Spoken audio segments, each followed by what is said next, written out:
Ni nos domaron, ni nos doblaron, ni nos van a domesticar.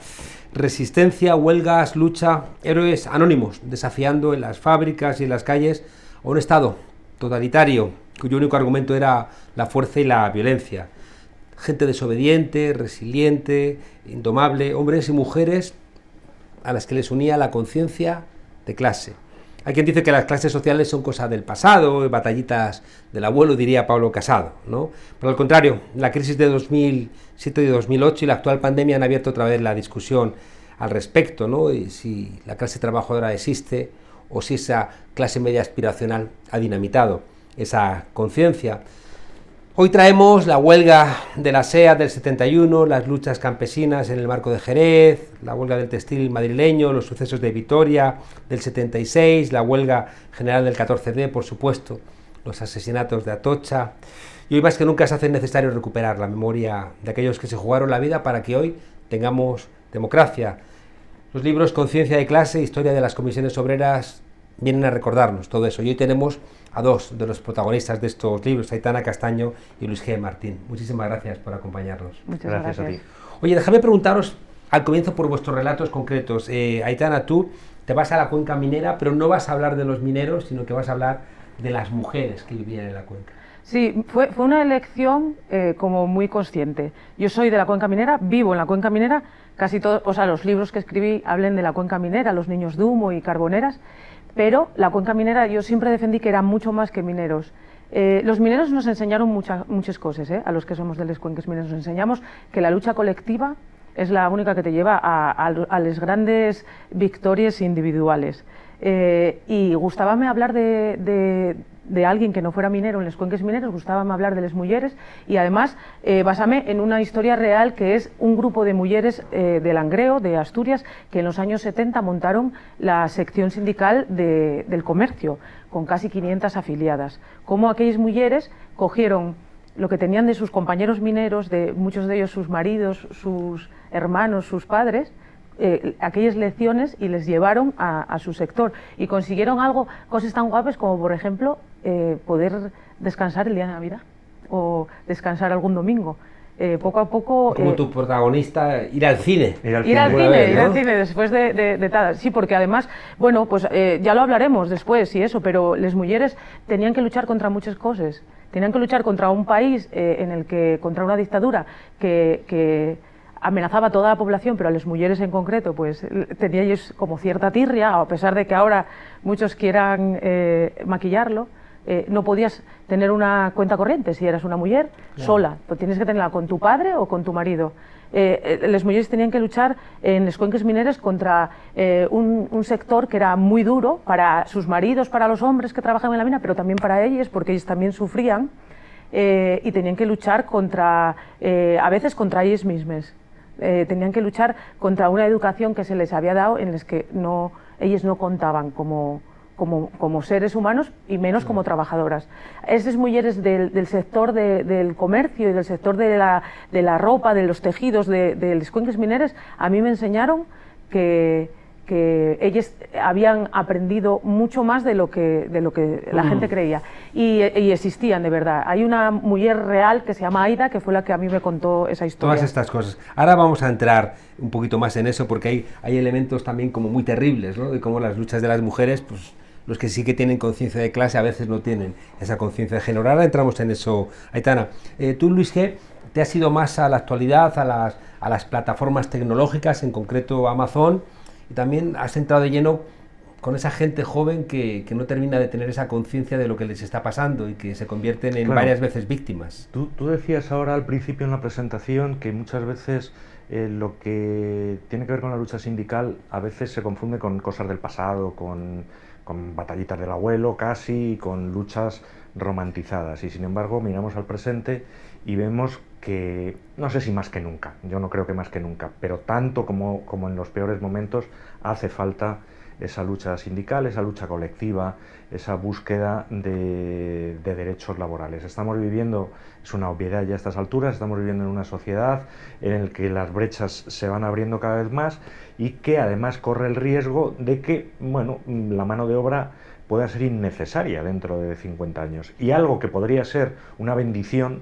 en la historia de la humanidad, de momento se está convirtiendo en algo absolutamente apocalíptico, porque puede ser innecesaria la mano de obra, pero un grupo amplísimo social está en la miseria más absoluta. Hemos retrotraído hacia atrás muchos años. Claro, es que es paradójico, ¿no? Que hace falta menos mano de obra supuestamente por el desarrollo tecnológico, pero en cambio los trabajos que se crean están caracterizados por una enorme precariedad y encima los sujetos de esa precariedad no siempre tienen la conciencia de esa condición explotada. Bueno, hemos tenido ahora el ejemplo de la ley de riders, que muchos riders, o algunos riders amplificados por los medios de comunicación, posiblemente, han dicho que ellos no quieren, que ellos prefieren estar explotados, entre comillas, porque van a ganar 2.000 euros, de los cuales además a lo mejor una parte pues es economía B, etcétera, etcétera. Es decir, se renuncia a los derechos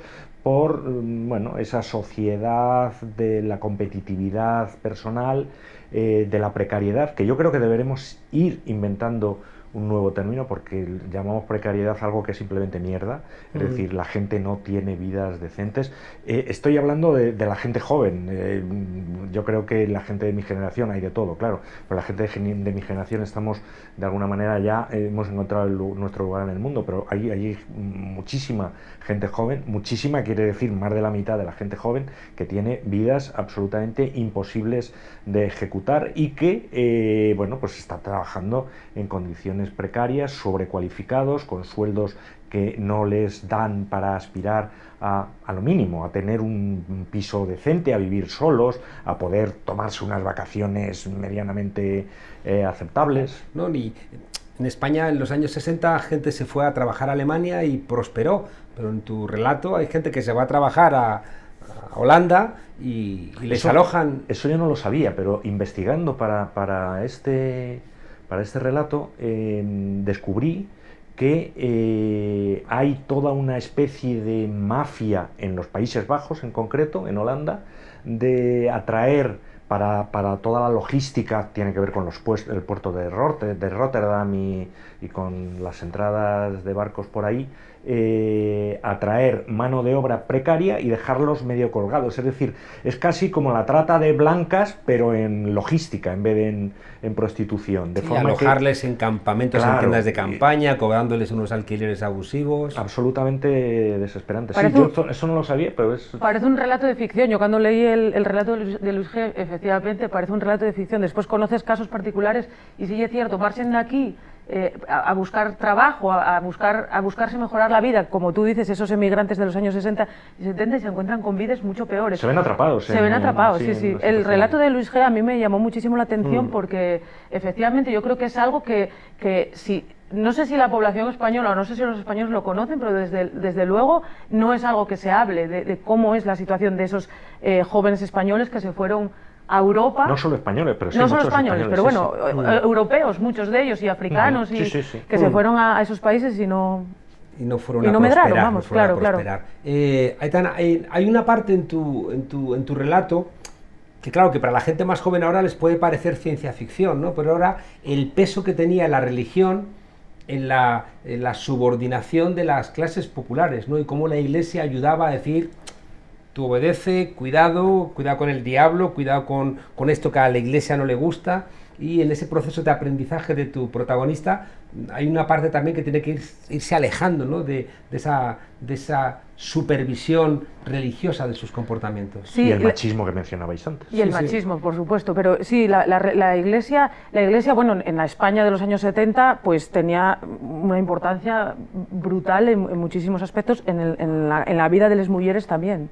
En las cuenques mineras se da una cosa muy particular, que es que durante... bueno, la Iglesia del todo tonta no lle, porque claro, si sigue aquí después de 2000 años con este negocio, del todo tonta no lle, entonces sabe lo que hace, y lo que hizo muchas veces en las cuenques mineras, en las zonas obreras, fue mandar curas obreros fue mandar curas que expusieran allí la teología de la liberación y que consiguieran, bueno, que de alguna manera hubiera grupos de obreros o de obreras, de familias obreras, que se acercaran un poco a la Iglesia. Más allá de esto, que en el caso de la protagonista de La Somontana no es así, el de la protagonista real, de Aida, sí es así, ella es una cristiana practicante, pero de una iglesia que no parece como la iglesia en la que piensas en los años 70, ¿no? Y la iglesia que después mandó misioneros a Centroamérica, y la iglesia... Claro, que es la iglesia que nace del Concilio Vaticano II, ¿no? Que fue muy relevante en la propia... en el propio desarrollo del Partido Comunista de España y de las comisiones obreras. O sea, los curas obreros eran un elemento central. Y después, o sea, esto y una anécdota personal, pero vais a entenderlo perfectamente. Yo, que por razones familiares estoy muy vinculada al Partido Comunista, porque mis padres formaron parte de órganos del Partido Comunista, sobre todo mi padre en los años 80. Yo cuando era pequeña íbamos al local del partido, y eran las elecciones y estaba allí gente sobrando para mandar los sobres que se mandaban. Siempre había gente allí rezando y a mí me parecía rarísimo porque yo era algo que no entendía. Digo, ¿cómo puede ser que estén rezando, sean comunistas, a mí esto tal? Entonces ya me cogió mi padre y mi madre por banda y me dijeron, hay una parte muy importante dentro del Partido Comunista que son creyentes, que son cristianos de base y son estos que vienen encima aquí a trabajar por el partido. Sí, y yo creo que una parte de la iglesia que a mí me llama mucho la atención, porque al final yo creo que en realidad... sin ser yo creyente, que no lo soy, en realidad lo que es el pensamiento cristiano o católico... Sí, tiene un parentesco, tiene un cierto vínculo, puede tener un cierto vínculo. Puede tener un cierto... En algún momento... El cristiano, no el católico. El cristiano, el católico es más complicadito. Y es mucho más complicado, sí, es mucho más complicado. Sí. Pero bueno, sí que es verdad que la Iglesia estaba... O sea, las mujeres en los años 70 estaban muy supeditadas a lo que la Iglesia, ya no solo dijera de ellas, sino, ¿sabes? Muchas veces pensara de ellas. Claro, antes te quería preguntar porque yo estudiando la transición me encontré muy tarde el hecho de que la última amnistía, la del 77, no sale mucha gente porque ya habían salido las dos amnistías anteriores, ¿no? Pero estaban incluso presos con delitos de sangre y se quedan en la cárcel precisamente las mujeres. Se quedan en la cárcel abortistas, adúlteras y prostitutas. Bueno, porque Juan Carlos era... La propia izquierda entendía que las luchas de las mujeres eran luchas pequeño-burguesas y porque la revolución la hacían los obreros, ¿no? Y sin embargo, tú también lo señalas, y se señala en el libro, en diferentes relatos, esa ocultación, lo cuenta Olga Rodríguez también, esa ocultación de las voces femeninas, y Ana Pardo de Vera también lo cuenta, ¿no? Esa ocultación de las voces femeninas en el relato de las luchas obreras, en la lucha de comisiones obreras, en la lucha... Bueno, pues por los derechos laborales. Cuando los feministas nos ponemos pesados con el tema del patriarcado, no lo hacemos gratuitamente, y por algo. El patriarcado sigue teniendo mucho peso a día de hoy. En el año 2021, la mayor parte de las vacunas que se están probando con la población no se desarrollaron con un sesgo de género, cuando las mujeres en la mayor parte de nuestra vida tenemos unos desarrollos mensuales hormonales, que no es lo mismo que te tomes un paracetamol cuando te va a venir la regla que cuando ya te vino, que cuando estás con la regla. No es lo mismo que te pongan la vacuna del COVID antes de, durante o después de. O sea, eso es el patriarcado. El patriarcado en un aspecto puntual del año 2021. El patriarcado en los años 70, en los años 80, en los años 90 estaba ahí. No, si es que lo decís antes, hay algunos relatos, el tuyo es uno, Aitana, el propio retrato que hace Natibel de la mujer de Marcelino Camacho, de Josefina. Incluso ya hoy nos pueden parecer invenciones retorcidas porque son difíciles de creer. Yo creo que a medida que espero y ojalá no me equivoque, a medida que vayan pasando los años, recordar lo que ha sido el machismo nos parecerá cada vez más inverosímil. A mí todavía, y lo viví, me parece increíble que una mujer no pudiera abrir una cuenta corriente, este tipo de cosas que se repiten siempre. Y lo que a veces olvidamos es que la izquierda se desmarcó de eso, pero durante muchos años, y durante muchos años ya llegada la democracia, seguía estando ahí. Es decir, el machismo no ha sido solo un vicio de la derecha, sino que era sistémico. Por eso, era sistémico completamente. Y también es verdad que la Iglesia ha trabajado mucho en esa dirección. A mí me emocionó mucho la película aquella Proud, ¿no? Donde esos sectores, ¿no? Sí, se juntan, homosexuales deciden ¿no? apoyar, ¿no? a las luchas de los mineros, y los mineros, ¿esto qué es, no? Y los propios policías diciendo, mira, vienen aquí los maricones, ¿no? A apoyaros, ¿no? Y al Yo final, lloré mucho con el final de esa película. Sí, pero al final, es muy emocionante, y el papel ¿no? importante de las mujeres en esa historia de vínculo, de vínculo, sí. porque al final sí que es verdad que las mujeres en ese caso fueron la vinculación entre los mineros y los homosexuales. Fueron ellas las que dijeron, bueno, a ver. Claro. Oye, pero dejadme que os pregunte corriendo. Hay un problema de memoria sindical, de conciencia de clase. La gente no se siente clase obrera. Hay ese sentido de clase media aspiracional, ¿no? Que estás ganando 950 euros, pero te comportas como si ganases 3.000, ¿no? Y no te sientes parte de ninguna estructura explotada. Eso, hay algo muy expresivo que decía Isaac Rosa, que es que en España todo el mundo es clase media. Ajá. El que gana 800 euros se considera clase media, y el que gana 3.000 también se considera clase media porque no es rico. Luego hay unos mínimos que no tienen problema en decir, bueno, sí tienen problema en decir que son pobres, y otros que son ricos y que por supuesto están encantados de serlo.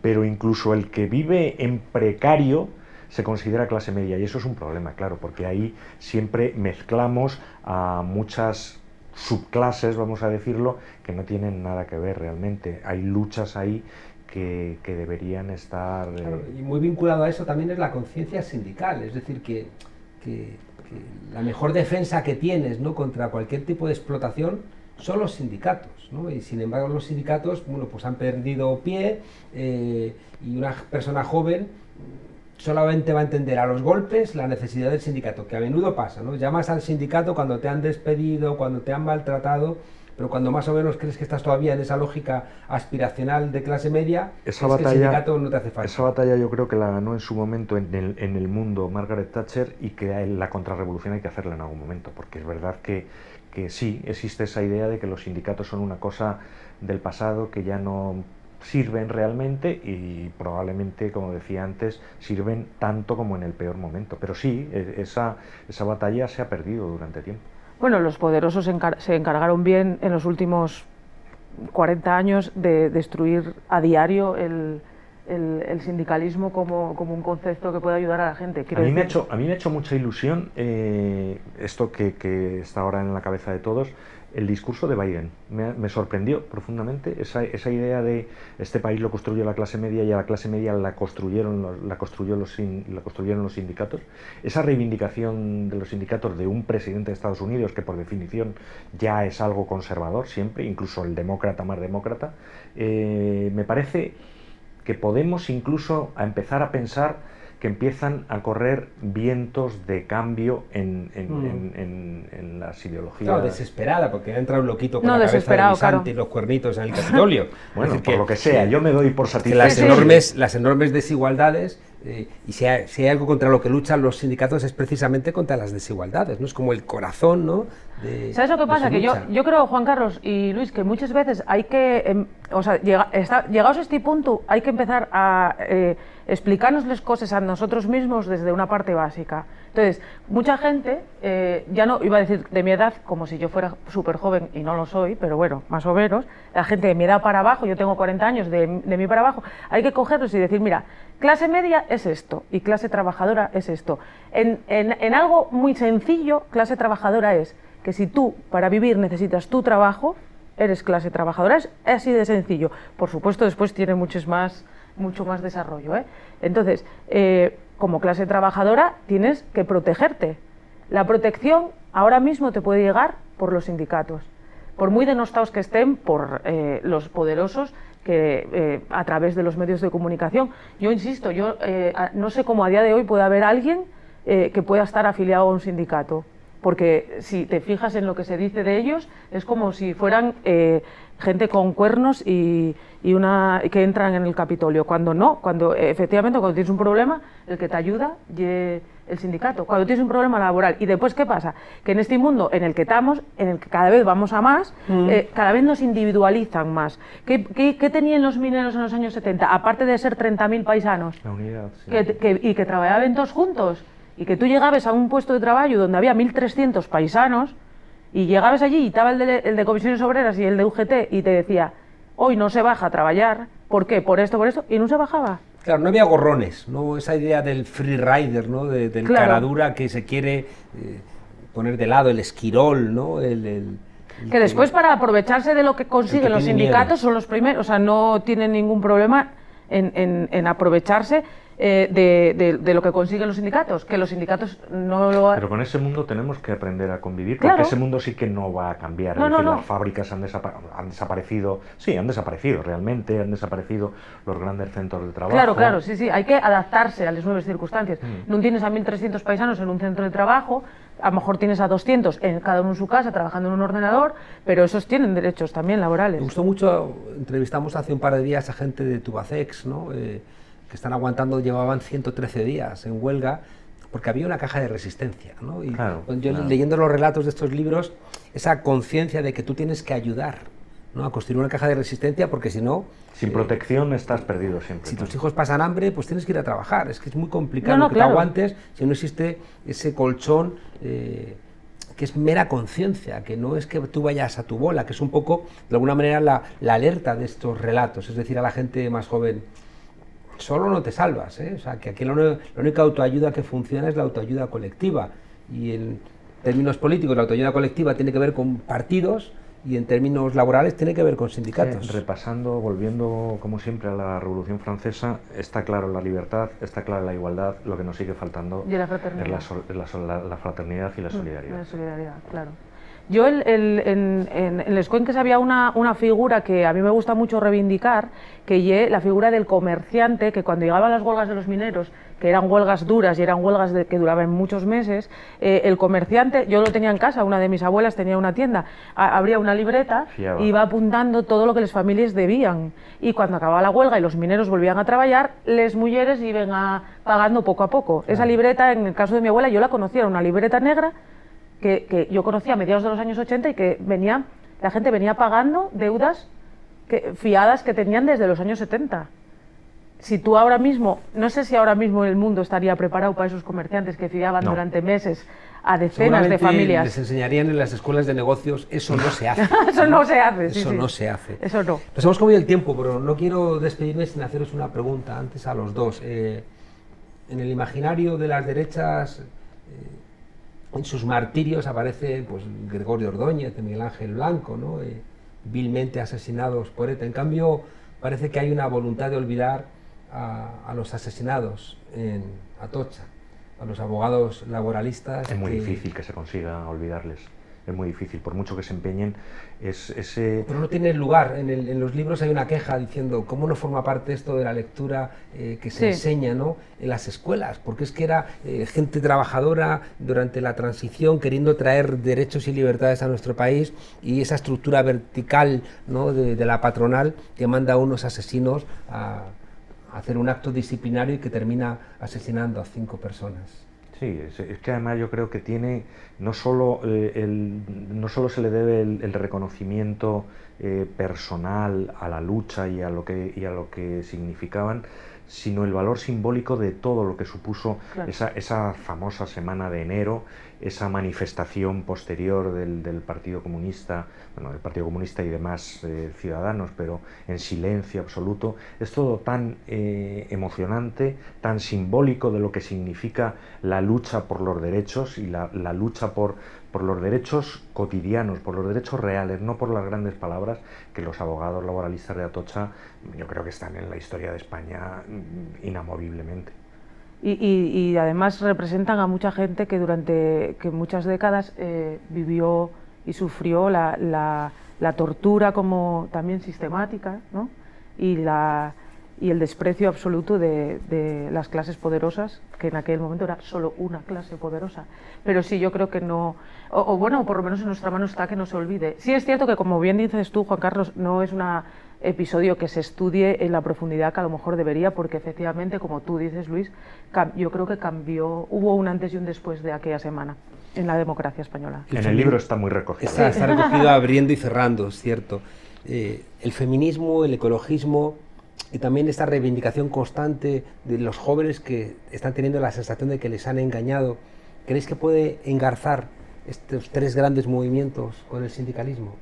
Debería. Sí, esto yo lo que reconozco que no tengo una solución, no tengo el mecanismo, no sé qué es lo que hay que hacer, pero yo creo que, y en alguna medida creo que una de las cosas que habría que hacer es cambiar un poco el lenguaje, porque sí que es verdad que hay lenguajes que suenan a otro tiempo y que la derecha ha conseguido denostar, pero tiene que haber, claro, el sindicalismo tiene que ser verde, el sindicalismo tiene que ser feminista y el sindicalismo, por pura definición histórica, tiene que acabar con esa precariedad absolutamente desastrosa. Los jóvenes, la primera huelga general, ¿no?, tuvo mucho que ver con aquella ley de empleo, ¿no?, que nos parecía esclavizadora.